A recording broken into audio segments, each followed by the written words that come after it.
Fala pessoal, boa noite aí. Todo mundo animado pro concurso? Quem aí já fez a inscrição, escreve aí embaixo. Quem tá animado para passar e quem já passou também, afirma aí, tamo junto na missão. Meu nome é Rodrigo Rocha, professor aqui do curso CPM. Vou ajudar vocês a lograrem êxito na prova de processo penal, nesse concurso aí tão desejado e almejado por todo mundo. Eu sou professor de longa data, mais de 15 anos, sou juiz de Direito do Tribunal de Justiça aqui do Estado do Rio, mestre em Direitos Humanos, fui concurseiro, hoje concursado, sou juiz já há 14 anos e tenho uma vasta experiência aí na forma de ajudar o candidato a se preparar melhor e alcançar êxito. Diversas histórias concretas já aconteceram e a gente está aqui para ajudar a seguir nessa linha. E uma coisa eu digo, quem conseguir seguir as aulas, estudar e se dedicar, vai conseguir entrar. Não tem a menor dúvida. Eu garanto a vocês que todo o conteúdo necessário vai ser ministrado aqui no curso e a gente vai ver isso daqui para frente. Então, pessoal, quem estiver curtindo o vídeo aí, curte embaixo, compartilha, espalha, comenta aí embaixo quem já passou e vamos para frente, tá? Eu vou fazer uma palhinha aqui rápida nessa live, para vocês terem uma noção boa de como vai funcionar a metodologia do curso, como a gente vai tentar ajudar vocês a entenderem a matéria e conseguirem, na hora de fazer a questão, compreender o que o examinador quer e acertar a resposta ali. A gente tem que ter em mente que o concurso é feito para filtrar. A questão é feita para induzir o candidato a erro. Quando você tem uma base de matéria boa e consegue desenvolver um raciocínio jurídico, um raciocínio complexo sobre aquele assunto, a chance de você acertar vai para o espaço. Quem for acertar aí, deixa marcado aí embaixo. Valeu? Vamos fazer hoje uma palhinha aqui nos assuntos principais que vão cair na prova. Se não caírem diretamente, cairão indiretamente, então a base do processo penal está no que a gente vai trazer aqui agora, e eu vou debater alguns temas rapidamente com vocês e vamos fazer umas questõezinhas para vocês perceberem, em pouco tempo, como a gente com uma base mínima consegue acertar uma questão. Imagina com a base toda do curso, ok? Primeiramente, eu vou falar de sistemas processuais, bem rapidinho aqui, para vocês entenderem. É um tema muito querido, né, pelos examinadores e envolve a base do processo penal brasileiro. Muito cobrado em concurso, quem estiver já estudando, quem está estudando já aí, escreve aí embaixo, marca aí, quem está fazendo questão, é muito importante fazer questão, e quem estiver seguindo essa linha vai perceber que esse assunto é rotineiramente cobrado pelos examinadores nas provas de concurso das carreiras policiais. E o que são sistemas processuais, Pessoal, não vamos confundir.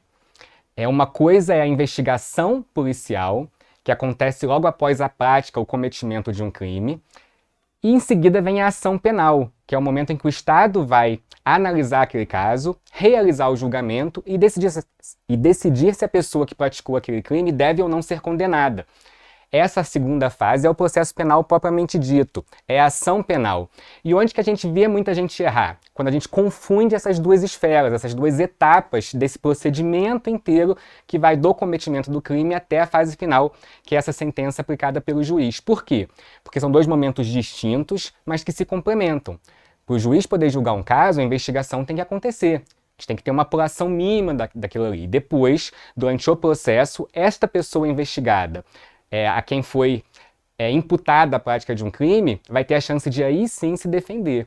Então, na primeira fase, gente, quando a gente pensa na investigação policial, a gente pensa no Estado atuando como? Na busca de descobrir alguma coisa que aconteceu. Descobrir o que aconteceu, um fato, e quem praticou esse fato, se ele for um fato penalmente relevante, um crime. O autor do crime. Então a gente fala que o inquérito policial, a investigação policial tem como escopo principal descobrir a autoria daquele crime, a pessoa que o praticou, e a materialidade do crime, se esse crime existiu, se ele de fato aconteceu. Como é uma fase inicial em que não existe um risco de ser imputada, aplicada alguma penalidade a esse agente, ele não tem uma vastidão de direitos reconhecidos. E a gente vai dizer que o inquérito policial, sem sombra de dúvidas, ele funciona de uma forma inquisitiva. Para não esquecerem, inquisitivo tem relação com inquisição. Vamos lembrar da Idade Média, aplicação de penalidade pelo reinado, né, pelo Estado absolutista, pelas igrejas da época. A pessoa não se defendia. Então ela não participava daquela apuração, havia uma concentração de funções e de poderes nas mãos de uma só pessoa que tinha todas as funções, de investigar, acusar, defender e julgar. Então o inquérito penal, o inquérito de investigação no Brasil, o inquérito policial, ele é de fato inquisitivo. Mas a ação penal, que é essa fase em que a pessoa pode ver contra si aplicada uma pena, ele é acusatório. O que significa dizer que é acusatório? Existe uma divisão de funções e de tarefas. Uma pessoa tem a função de defender, outra de acusar e outra de julgar. E nessa fase, há necessidade de observância às garantias constitucionais da ampla defesa, do contraditório, etc. Daí porque a gente vai afirmar que o sistema da ação penal no Brasil é o acusatório.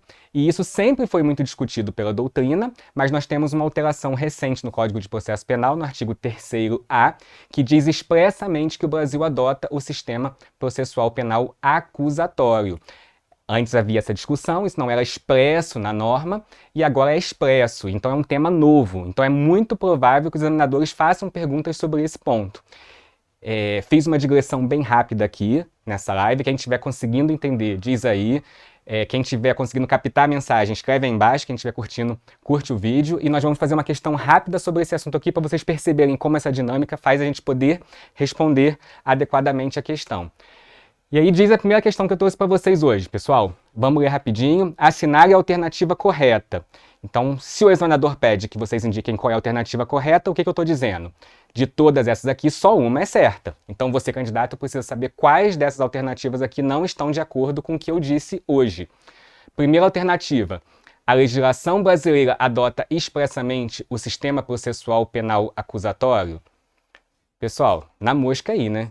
Acabei de dizer isso, é norma expressa do Código de Processo Penal, uma questão que talvez se você for ler sozinho em casa, você não vai conseguir captar, porque é uma vastidão de informação, e aí é importante ter um professor que vai te pontuar e vai destacar em sala de aula, no momento da sua aula, o que você realmente tem que saber sobre cada assunto. Se você pega o material de sistema processual penal no Brasil para ler, vão ser 100, 200 páginas só sobre isso. E a gente que está aqui faz essa filtragem para você, que está nos ouvindo aí do outro lado da live, sobre o que de fato você precisa captar. Vamos lembrar, o material é muito, a quantidade de matéria é muito grande. Sozinho é muito complicado você conseguir filtrar o que é relevante de cada matéria, tá? E a gente sabe que uma, duas questões que você acerta faz muita diferença na hora da prova, tá? As outras questões aqui, as outras alternativas, todas foram formuladas para induzir o candidato a erro, adota alguns termos que podem confundi-los, e em sala de aula a gente teria muito mais tempo para digredir sobre todas essas aqui, tá bom? E aí o gabarito da questão, alternativa A, nos termos do artigo 3º-A do Código de Processo Penal brasileiro. E aí a gente prossegue aqui, vou falar agora sobre um outro ponto que é muito importante, seguindo a sequência do que vem no edital, após sistemas processuais, que é essa base do direito processual brasileiro penal, em que vamos estudar minúcias, né, sobre esse assunto e também os princípios e garantias constitucionais do processo penal, a gente entra no campo do estudo da investigação policial, do inquérito policial propriamente dito. Em poucas palavras, o que seria o inquérito policial? Um instrumento do Estado, um procedimento com início, meio e fim, que tem como escopo descobrir o que aconteceu, se houve a prática de um crime e quem praticou esse crime. O nosso foco aqui é entender o que aconteceu e se existe uma conduta penalmente relevante que deva ser analisada pelo Estado. E aí a gente tem uns detalhezinhos muito interessantes, né? Algumas aulas seriam necessárias para a gente falar melhor sobre o ponto, mas basicamente, para a gente não errar, inquérito policial serve para investigar, para apurar se uma conduta aconteceu. Não existe no inquérito policial atingimento, né, ataque aos direitos da pessoa que é investigada. Ela ainda não é acusada, ainda não é ré, ela está apenas sendo investigada, e o que a gente quer é saber se aquele fato de fato aconteceu para que ela possa então ser apresentada ao Estado juiz a fim de ser julgada regularmente. E aí a gente tem uma impressão muito comum de que o inquérito policial é uma peça sempre obrigatória, que eu preciso dessa peça, sempre. Mas muitas vezes eu não vou precisar, porque se eu já tiver em mãos o que o inquérito busca apurar, concordam que eu não preciso do inquérito? Quem concordar, marca aí embaixo. Se vocês conseguiram acompanhar o meu raciocínio. Se eu preciso de um meio para achar uma coisa, se eu já tenho essa coisa, eu posso dispensar esse meio? Obviamente que sim. Então, professor, se acontecer um crime e a autoridade policial ou o Ministério Público já tem em mãos tudo o que precisa para saber que aquele crime aconteceu, não vou precisar do inquérito policial? Perfeito. Eu vou dispensar o inquérito policial. Ele será obrigatório sempre que for necessário. Se não há necessidade, eu posso dispensar esse inquérito policial. E eu falei há pouco, né, quem está acompanhando aí, avisa aí embaixo, que o inquérito policial ele tem um sistema inquisitivo, né? Ele foge da regra do sistema processual penal como um todo, que é acusatório. Se ele é inquisitivo, a gente tem uma tendência de pensar o quê? Que não existe observância aos direitos desse investigado. E, resumidamente, basicamente, é isso, porque ele não está sendo atacado ainda, ele não está sendo acusado formalmente, não existe ainda um risco de haver alguma restrição aos seus direitos individuais. Mas a defesa dele tem direito de participar desse inquérito? Primeira coisa, como o inquérito é um procedimento administrativo e não judicial e apenas investigativo, não existe obrigação de que esse investigado esteja acompanhado, assistido de defesa, seja por um defensor público, seja por um advogado. Não existe essa obrigação, digamos assim. Mas se ele quiser, se ele tiver um defensor, um advogado, pode participar? Sim. Primeira tendência que a gente tem é de responder que não, porque é um sistema inquisitivo e que não é obrigatório, porque no dia a dia a gente não vê muitas defesas em investigações. Mas é possível? Sim. E ele vai ter acesso a tudo que está sendo investigado? Vamos pensar, pessoal, vamos usar a cabeça. Se a defesa puder saber tudo da investigação, conseguem acompanhar e concordar comigo que essa investigação pode restar infrutífera? Perder a sua chance de êxito? Porque se eu, investigado, sei que a testemunha X vai ser ouvida daqui a uma semana e não quero que seja, eu não posso tentar matar essa testemunha, coagir essa testemunha, alguma coisa? Então vocês concordam que o inquérito, como regra, tem que ser sigiloso? Sim. Faz parte da característica de ser inquisitivo que ele também seja sigiloso. Tá, professor, mas e se esse investigado quiser ter uma defesa e chamar um advogado para acompanhar o inquérito? Vai poder? Vai. Professor, não estou entendendo, como é que vai ser isso?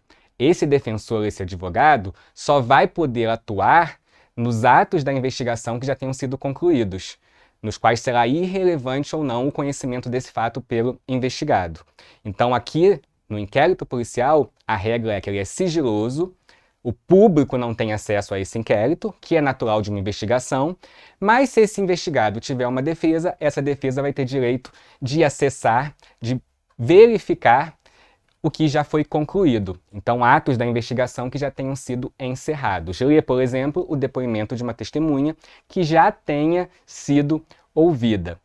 Tá? Basicamente, o inquérito policial é isso, é uma investigação, um procedimento administrativo, tem diversas características que a gente pode falar melhor durante um curso com mais carga horária, né? Hoje na live aqui para vocês terem uma noção. E agora vocês vão ver que só com essa noção que eu dei, mais uma questão que eu trouxe aqui, que é muito comumente cobrada em concursos, inclusive todas essas questões que eu trouxe hoje para vocês são de concursos realizados, e vocês vão perceber que com esses 5 minutinhos a gente consegue acertar mais uma questão. Vamos lá? Sobre o inquérito policial, está de acordo com a legislação processual penal vigente e a jurisprudência dos tribunais superiores, o que se afirma em... Mais uma questão com 5 perguntas. Essa questão nitidamente quer que vocês indiquem a resposta certa. E quando a gente vê uma questão desse tamanho, a gente já logo pensa, meu Deus, é muito difícil. Eu tenho que saber muita coisa de inquérito policial. Olha só, rapidinho, em 5 minutos como a gente consegue responder uma questão. Em 5 minutos de aula, né? Nesse bate-papo dessa live que a gente está fazendo. Alternativa A, é peça indispensável para que o Ministério Público ofereça denúncia em crimes praticados por particular contra a administração pública. Pessoal, muita atenção, tá? Quando for responder questão de marcar. Em sala de aula eu sempre falo isso. Tem que ler com muita calma, com um lápis na mão, riscando palavras e marcando. Olha essa palavra-chave aqui na questão A. Indispensável. Indispensável é o quê? Que sempre é necessário. Que eu não posso dispensar, não posso renunciar, não posso abrir mão. Eu falei para vocês há pouco que se eu já tenho o que eu preciso para denunciar, eu não preciso do inquérito. Se já foi levado ao conhecimento do promotor de justiça, do Ministério Público, todos os dados necessários para que ele possa denunciar, um caso que foi filmado pela televisão, que tem um monte de testemunha, todo mundo viu, e foi levado diretamente ao conhecimento do promotor. Ele não precisa de investigação. Tem tudo ali, já manda para o juiz poder analisar isso. Então essa A está errada por causa dessa palavrinha indispensável, que na minha aula eu destaco muito para os alunos quando a gente fala de inquérito policial com exemplos concretos. Então a A está errada. Alternativa B. É direito do defensor, no interesse do representado, ter acesso amplo aos elementos de prova que, já documentados nos autos, digam respeito ao exercício do direito de defesa. Acabei de falar, né, pessoal? Alternativa correta, letra B. Falei para vocês aqui, quem prestou atenção aí, quem acertou essa questão, diz aí embaixo, ok? Acertei. Ou errei também, para a gente ter um parâmetro aqui de como é que tá. É direito do defensor, no interesse do seu representado, que é esse investigado, ter acesso amplo aos elementos de prova? Esse amplo aqui pode induzir a erro, porque eu falei que não pode ver tudo. Mas olha o que está depois da vírgula. Desde que já documentados nos autos. Olha a pegadinha. Esse documentados nos autos são os que já foram concretizados, já estão reduzidos a termo, já estão anotados no inquérito, já foram cumpridos, realizados. Então, sobre esses documentos, tranquilamente você pode afirmar, e é essa a resposta correta, que o defensor desse investigado, seja advogado ou defensor público, vai ter acesso. Não preciso nem ler as outras questões. Quem tinha essa base de conhecimento não vai perder mais tempo nessa resposta, porque já acertou e já poderia, na hora da prova, ir para uma outra questão. Tá? Em sala de aula a gente faz questões, a gente debate. É muito importante para quem não tem uma base jurídica, né, esse concurso não exige isso, que tenha contato com o professor em sala de aula por um motivo muito especial, que é conseguir entender o significado de algumas palavras do famoso juridiquês. Quem é do direito conhece, quem não é pode errar uma questão porque não sabia uma palavrinha. Por exemplo, denúncia. O que é uma denúncia? Denúncia não é aquele fato de comunicar. Denunciei você para a polícia. Não existe denúncia para a polícia. Denúncia só é feita ao juiz e só pelo Ministério Público, sabiam disso? Então, se a questão fala de denúncia, não está falando de outro ato de comunicação que a gente no curso estuda, quando é levado ao conhecimento do delegado de polícia um fato, do promotor de justiça. Uma pessoa da vida física comum não denuncia outra. Ela pode noticiar um fato à autoridade policial. Não saber o conceito de denúncia, que você acha que pode saber em casa, pode te levar a errar uma questão na prova. Aliás, muitos candidatos erram questões em provas que tenham matérias de direito que não são destinadas exclusivamente a alunos de direito porque não conhecem alguns termos. E em sala de aula a gente tenta o tempo todo debater e discutir isso aí. Tranquilo? Então aqui, como eu falei, a resposta é B. Vamos prosseguir para uma outra temática também que é bastante importante. Falei um pouquinho do sistema processual, que no Brasil é o acusatório. Vamos repetindo para ficar firmado aí. Quem já esqueceu que é o sistema acusatório? Quem lembra, comenta aí embaixo, por favor. E falamos de investigação policial, inquérito policial, agora vamos dar um pequeno salto e vamos para a ação penal, que é essa segunda fase da persecução penal, desse ato do Estado de poder investigar, depois processar e ao final julgar. A ação penal já é aquele momento em que esse fato saiu da esfera da delegacia, da autoridade policial, da polícia civil, e passou para a esfera judicial. Agora a gente vai ter atuação de juiz, de direito, promotor, de justiça, defensor público, advogado, e agora esse investigado lá do inquérito passa a ser acusado, réu. Gente, nunca mais errem isso. Não existe réu acusado em inquérito, em investigação. Na delegacia a gente só pode falar em investigado ou indiciado. Se a questão de prova falar de indiciado ou investigado, já matem aí, tá falando de inquérito policial. Só existe acusado ou réu depois de recebida a denúncia pelo juiz. Então quem está sendo investigado não é acusado nem réu ainda, só quem está sendo processado. Tá? E aí nós temos diversos tipos e modalidades de ação penal. É um tema um pouquinho vasto que sem uma base você vai se confundir e vai errar na prova, porque tem uns detalhezinhos importantes e nesse ponto eu reputo, considero muito importante que as aulas sejam dadas com exemplos, porque facilita o nosso entendimento e facilita a compreensão do assunto, para acertarmos a matéria, a questão na hora da prova. Mas o que eu posso dizer brevemente? A ação penal no Brasil, como regra, é pública. Ela pertence ao Estado. É uma ação penal que vai ser iniciada pelo próprio Estado através de um órgão próprio, que é o Ministério Público. No Ministério Público trabalham os promotores de justiça. Então, como regra geral, quem faz a denúncia ao juiz é o promotor de justiça, o Ministério Público. E isso é na maior parte, quase que a totalidade dos crimes. Essa é a ação penal pública. Ação penal pública porque ela é feita por um órgão público ao Estado. Um órgão que pertence ao Estado vai denunciar também ao Estado. É engraçado a gente pensar assim, tudo no âmbito do Estado, sem atuação do particular. E professor, quando que eu sei que a ação penal é pública? Quando o direito penal, quando a lei penal nada disser. A regra geral é que a ação penal seja pública. E aí nós temos uma exceção a essa regra geral, que é a ação penal privada. Ou seja, uma ação penal que não é feita, né, não é iniciada por um órgão público, mas por um particular. Então, eu, vítima de um crime de ação penal não pública, que a lei diga isso, não vai ser o promotor de justiça que vai começar a minha ação penal contra essa pessoa que vai ser acusada. Vai ser a própria vítima, ou a pessoa que possa representá-la. E aí essa ação penal, ela tem o nome de ação penal privada, porque é feita por um particular. Então, regra geral, quando a lei penal for omissa, ação penal pública. Exceção, que só quando a lei penal expressamente assim determinar, a ação penal será privada. Isso é a base do direito processual penal em relação ao estudo da ação penal. E é um tema muito desejado e querido pelos examinadores. E aí eu trouxe uma questãozinha para vocês. Essa aqui, 2 minutos de aula a gente consegue responder. E já sobraria muito mais tempo na prova para vocês fazerem as questões de outras matérias, ok? Foi lá, entrou. Nos termos do artigo 30 do CPP, CPP é Código de Processo Penal, a ação penal que deverá ser intentada pelo particular, nos casos em que a lei determinar, é chamada de ação penal privada. A alternativa correta aqui é a B, eu acabei de falar, está expresso, né? E assim, professor, essa tá fácil, né? Tá fácil porque a gente acabou de falar. Mas será que você ia pensar no momento da prova isso? Até porque tem uns nomes aqui que podem te induzir a erro. Ó. Privada subsidiária da pública, privada substitutiva da pública. Não é um assunto que você vai aprender sozinho. E, gente, uma questão dessa, que é a base do processo penal, você não pode errar na hora da prova. Quem acertou essa questão aí? Marca aí. Quem vai acertar? E quem errou e não vai errar nunca mais? Avisa aí embaixo também. Quero ver o feedback de vocês aí, como é que vai ser. Não podemos errar numa prova de processo penal, que vão ver 5 questões na prova, 1 ou 2 questões que a maioria dos candidatos vai acertar. Quem tiver o auxílio, a ajuda de um professor ali, martelando essas palavrinhas na cabeça do candidato, vai acertar. Eu garanto isso a vocês, uma experiência de muitos anos trabalhando junto com os candidatos, com os concurseiros para esse ponto. Então tem que ver. Quando você pega ação penal, pública ou privada, no código, em livro, em apostilas e vai ler, são páginas e mais páginas e páginas para uma questãozinha que talvez, se alguém falasse no seu ouvido, você ia fixar.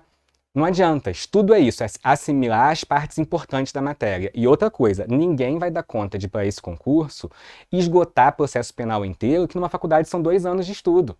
Tem que ter alguém aqui para te filtrar, para te passar o que é importante naquele momento, ok? E aí, mais uma palhinha aqui para vocês. Vamos passar a um ponto muito importante, é um ponto bastante interessante, que eu, se fosse examinador, formaria uma pergunta sobre esse assunto. Dificilmente uma prova de processo penal não fala sobre isso, que é o estudo das provas, né? O que são provas, o que funcionam como provas, o que pode ser considerado prova no processo penal. Prova que pode ser usada para embasar uma sentença de condenação, uma sentença de absolvição, como é que funciona, quando que o juiz pode condenar, pode absolver, tudo isso a gente vai trabalhar juntos aqui no curso, quando vocês estiverem comigo no dia a dia, debatendo esse ponto, esse assunto. E aí a gente vai estudar o que, gente? Qual o sistema que o Brasil adotou em relação à prova? Qual o sistema que existe que não foi adotado? Quando que uma prova tem mais valor do que outra? Como que o juiz sopesa, né? Valoriza as provas na hora de fazer o julgamento? O juiz pode considerar essa prova, pode não considerar. E se não tiver prova, se o juiz ficar na dúvida, ele condena ou absolve? Rapidamente vamos passar aqui, gente. O Brasil é um país democrático, teve uma Constituição em 88, que trouxe diversas garantias constitucionais que são inafastáveis. O juiz é obrigado a seguir essas garantias o tempo todo, ele não pode delas se afastar. E a gente cai numa linha que você não pode nunca tirar de mente. Na hora da prova, principalmente penal e processo penal, você tem que esquecer um pouquinho do que a gente acha certo.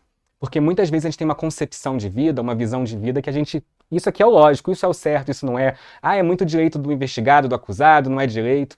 Não, na prova a gente tem que ser técnico. Porque quem for técnico, de acordo com a matéria, vai conseguir acertar a questão.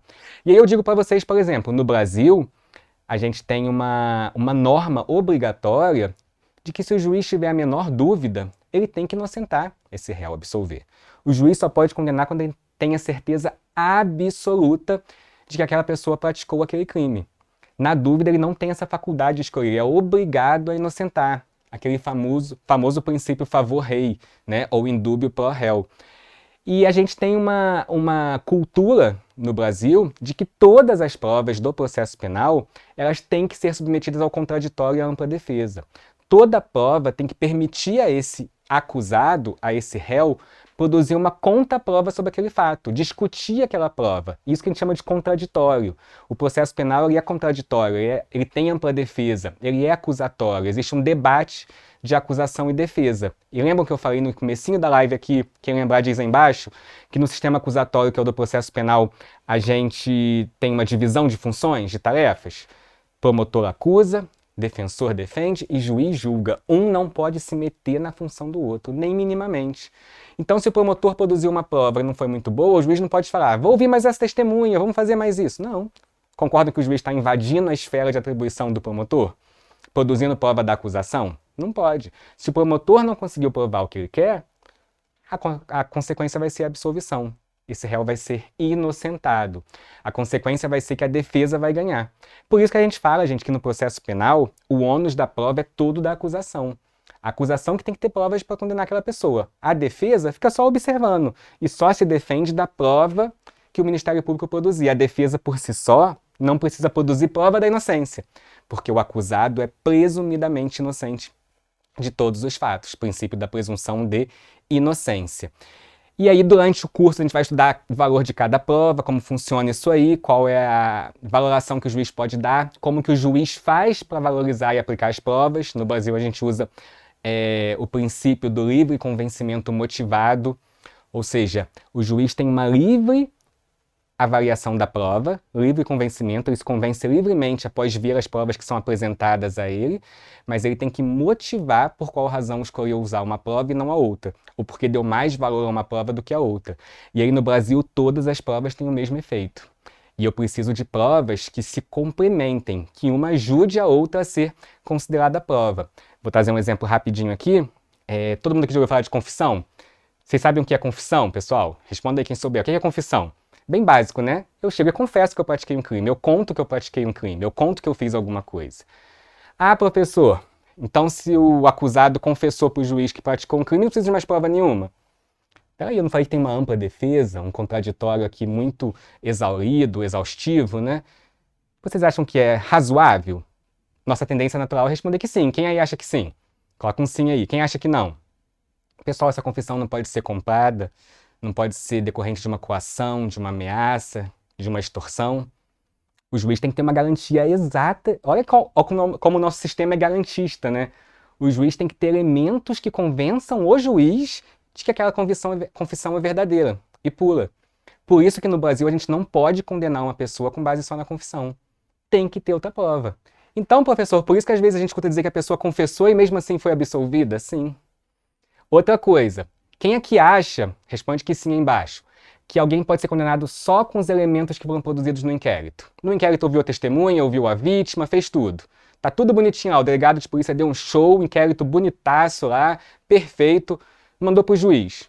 Opa, não preciso nem ouvir testemunha aqui o juiz, não preciso nem ouvir esse réu, fazer interrogatório, já tá perfeito, posso condenar? Quem acha que sim? Quem responderia que sim na prova? Quem acha que não? Pessoal, nunca mais errem isso, por favor. Lembra que eu falei uma divisão? Inquérito policial antes, investigação, não serve para aplicar pena, e ação penal depois dessa divisão, com o Estado juiz atuando? O que acontece aqui, pessoal? No inquérito policial não existe produção de prova. Prova só é produzida em juízo, com o juiz. Sabe por quê? Eu não falei que a prova tem que admitir produção de contra-prova? Esse réu não tem que ter a chance de se defender dessa prova? No inquérito o réu se defende de alguma coisa? Pode nem ter advogado, nem defensor. Então aquilo que é produzido no inquérito, sabe qual é o nome que a gente dá no direito? E qual é o nome que vai vir na prova de vocês? Elemento de informação. Autoridade policial, delegado policial, policial civil não produz prova em delegacia, produz elementos de informação. Provas só são produzidas em juízo. E ninguém pode ser condenado só com elementos de informação. Tem que ser com provas. Ah, professor, então por isso que quando eu escuto falar de um caso, todo mundo que foi ouvido na delegacia tem que ser ouvido de novo lá no fórum com o juiz? Exatamente. Porque a pessoa só pode ser condenada se houver produção de provas em juízo. Essas que são as provas, em relação às quais ele pode se defender. E eu trouxe uma questãozinha aqui pra gente. Em matéria de provas, assinale a alternativa correta.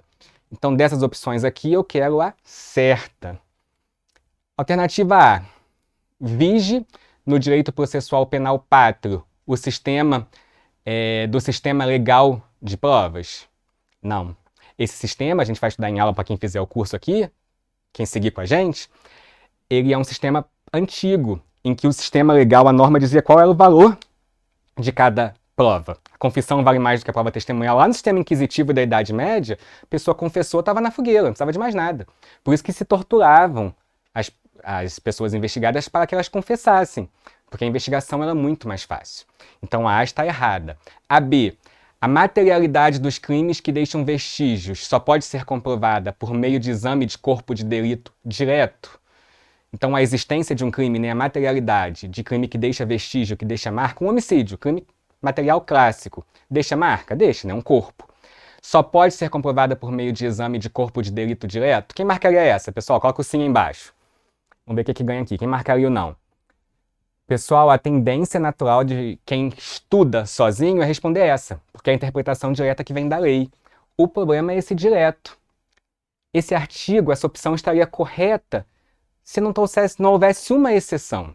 E só vai saber a exceção quem estudar em sala de aula. Qual é a exceção? Nos casos em que não seja possível fazer esse exame de corpo de delito direto. Então, como regra geral, tem que ter. Não é porque o delegado não quis fazer e não fez que vai bater, que vai bastar.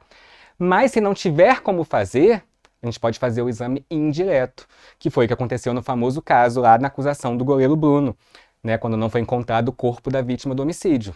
Um crime de homicídio, a gente tem uma tendência de acreditar que não existe sem corpo. As pessoas até falam isso no popular, né? Não tem morte sem corpo.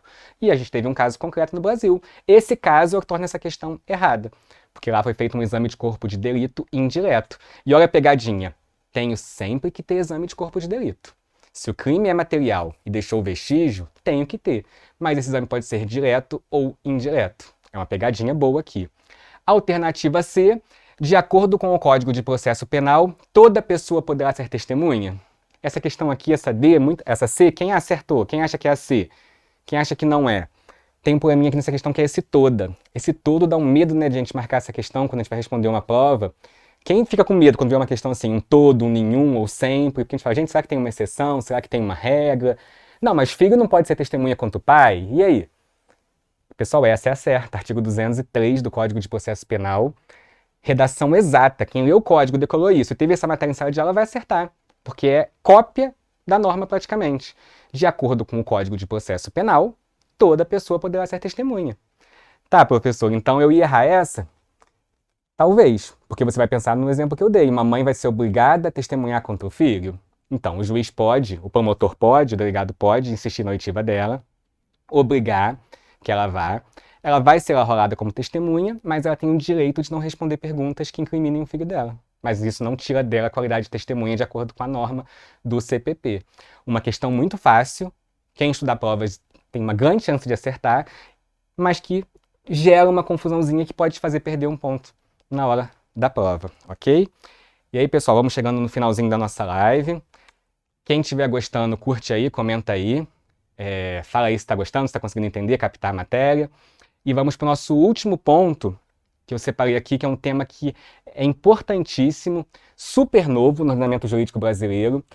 Muita gente que estudava há muito tempo não estudava esse assunto porque ele nasceu recentemente na lei.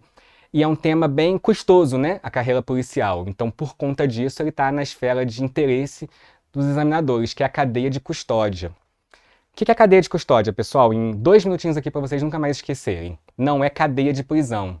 E não se confunde também com audiência de custódia, que também vamos falar durante o curso. Cadeia de custódia é um termo da área da investigação que significa dizer que a gente tem que preservar toda a cadeia de preservação daquele elemento de informação e daquela prova que vai ser utilizada no processo penal, do início ao fim, com uma rastreabilidade completa, com um cuidado muito grande, e qualquer vestígio que seja perdido, qualquer mácula a esse caminho, que vai desde o início da coleta da prova até o fim da utilização dessa prova, vai gerar aqui uma dúvida, né, sobre o que vai acontecer. Pensem comigo, se o sistema nosso processual penal é acusatório, garantista, não podemos afastar as normas constitucionais, as normas que protegem esse réu, esse acusado, se eu tenho uma lei que diz o que tem que ser feito durante a colheita, né, manutenção e preservação dessa prova, se isso é violado, Isso não pode gerar uma nulidade do processo, com uma absolvição? Por exemplo, num crime de tráfico de drogas, houve apreensão da cocaína lá no dia da prisão em flagrante desse acusado. Chega em juízo, a defesa quer fazer uma nova perícia nesse material para saber se de fato é cocaína. Opa, o invólucro onde isso foi guardado está violado. O que vocês acham? Parece bem evidente, né? Que eu não tenho a prova. Eu perdi a prova e eu perdi a chance de permitir à defesa produzir uma contra-prova sobre esse elemento que foi guardado. Olha como isso é sério, como isso é custoso. E essa última aqui a gente vai fazer um pouquinho diferente, pessoal. A gente está com um pouquinho de tempo aqui, vamos fechar essa live, não quero que fique pesado para vocês, espero que vocês tenham gostado muito. Marque aí embaixo quem acha que é a A, por favor, quem acha que é a B, quem acha que é a C e quem acha que é a D. A pergunta é, uma das maiores inovações no âmbito probatório foi a inclusão da cadeia de custódia no processo penal. Como eu falei, uma coisa nova, né? Que é essa necessidade de manter ao máximo possível a preservação dessa prova do início até o fim da sua utilização. Sobre a cadeia de custódia, pode-se afirmar que, então quem achar que é a cadeia de custódia foi recentemente introduzida no Código de Processo Penal pela Lei 13.964 de 2020, diz aí, A. Quem acha que é a B, o processamento é procedimento por meio do qual cada vestígio coletado é isolado, de forma a evitar que se altere o estado das coisas. Quem acha que essa aí marca B. Próxima, alternativa C. Se considera a cadeia de custódia o conjunto de todos os procedimentos utilizados para manter e documentar a história cronológica do vestígio coletado em locais ou em vítimas de crimes, para rastrear sua posse e manuseio, a partir de seu reconhecimento até o descarte. Quem acha que é a C marca aí, cansa para ler, né? Imagina na hora da prova, com muitas questões. Tem que estar na ponta da língua isso aí. Alternativa D. Na etapa da coleta, cada vestígio coletado é embalado de forma individualizada, de acordo com suas características físicas, químicas e biológicas, para posterior análise com anotação da data, hora e nome de quem realizou a coleta e o acondicionamento. Quem acha que é a D marca aí. Vamos esperar 5 segundinhos e eu vou dar a resposta aqui nesse finalzinho, já me despedindo de vocês. E, Rodrigo, importante falar pra galera que no final dessa live aí vai ter um grande presente pra eles, pro pessoal segurar que ainda vem muita coisa por aí. Pessoal, então antes, enquanto vocês pensam aí, que já vou explicar aqui rapidinho, vamos lembrar que a live não acaba agora. Quem ficar com a gente até o final aí vai ter surpresa, vai ter uma boa notícia, um grande presente, ó, tô sendo avisado aqui pelo chefe. E de toda sorte eu estou aqui à disposição, vai ser um prazer receber todo mundo com a gente aqui. A equipe aqui é fantástica, não estou falando com falta de conhecimento, eu estou aqui já há algum tempo no curso e os resultados têm sido muito felizes, né? A palavra que eu posso usar aqui, tá? Agradeço muito a atenção de vocês, fiquem aí, tô na torcida por vocês, quem precisar de ajuda a gente está à disposição aqui, tá bom? Vamos que vamos, pessoal. Vamos que vamos e vamos embora, tá? E a resposta certa é a C. Em sala de aula, futuramente, a gente debate por quê, tá bom? Fiquem com Deus aí, tá? Boa sorte a todos e fiquem bem.